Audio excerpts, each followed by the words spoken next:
Hey, this is Elio Koji. Today I'll be putting my logic into why I believe PS5 DuelSense may have the Vita Touchpad for its back buttons. First, we can look at the new PS5 DuelSense. It looks very nice. I like the color contrast for the navy and then the white. And the way the DualSense light bar comes from the back of the touchpad looks very nice too. So then you can actually see the color differences that some of the games have, like Grand Theft Auto, I believe, that flashes red and blue when there are cops around. And one thing that I noticed when I was looking at the DualSense at first is that the buttons look very much like PlayStation Vita. Especially from this angle, you can tell that the buttons look a lot like the Vita. So in comparison, I brought out the picture of the Vita and then the DualSense next to each other, and I also got it in white, so then it actually looks similar. And especially from this angle, you can see that the both buttons are clear, and then has a white on the background, so you can see that very similar. But that's not the only reason why I believe that the PS5 DualSense will have the Vita's touchpad. So this is a logic structure that I had regarding why I believe it may have the touchpad. And then reason why is some of the part design structure seems like from PS Vita.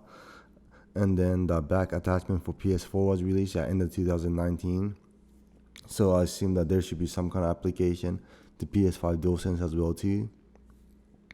And then due to the Sony's restructure which happened during Kazuhirai, I believe he wanted to make sure that there's more exchange and communication amongst different departments.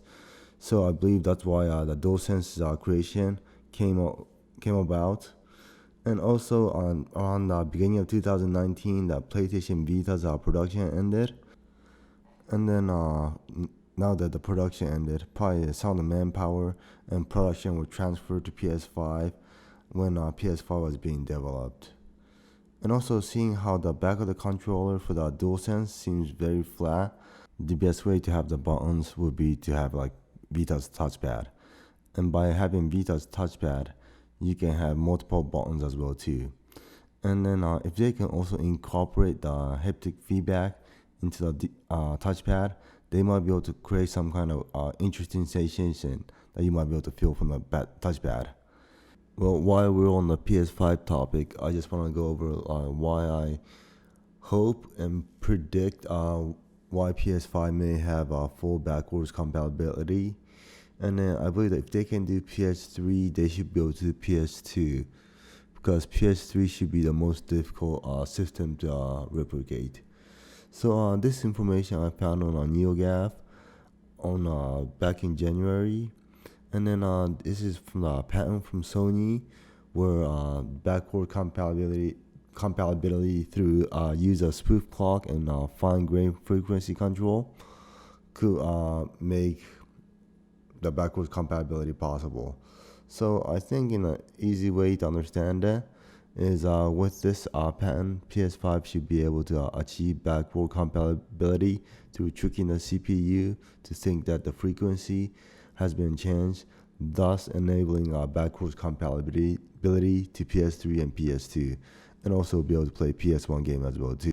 And then I'm pretty sure that Sony's aware that there's still many people who has a PS3 or PS2 that hasn't transferred to PS5.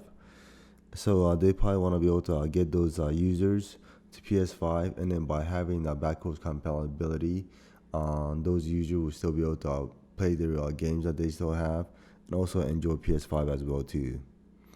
And if they can have a reasonable price, maybe around $400 initially starting, and then after the price drop to maybe like $350 or $300 when the slim version comes out, I think it's gonna be really good for people that's been holding back on PS4 because they weren't able to play PS2 games or something. And also by having backwards compatibility, it will help out the retail game shops for like used game sales. So I think Sony will also want to keep some of these game shop open, so then they have more ways to sell their systems and games, even though online sales will be more profitable to them. So these are the reason why I think PS5 may have backwards compatibility. And if you enjoyed this video, don't forget to press the like button, also subscribe. Also, let me know in the comment section what you think, or if you think that there would be any back buttons to the DualSense and what it may be like, or if you think that I may be correct on the touchpad idea. And if you're planning on getting PS5, or if there's any topic that you want to try to cover, just let me know. Well, hope to see everyone again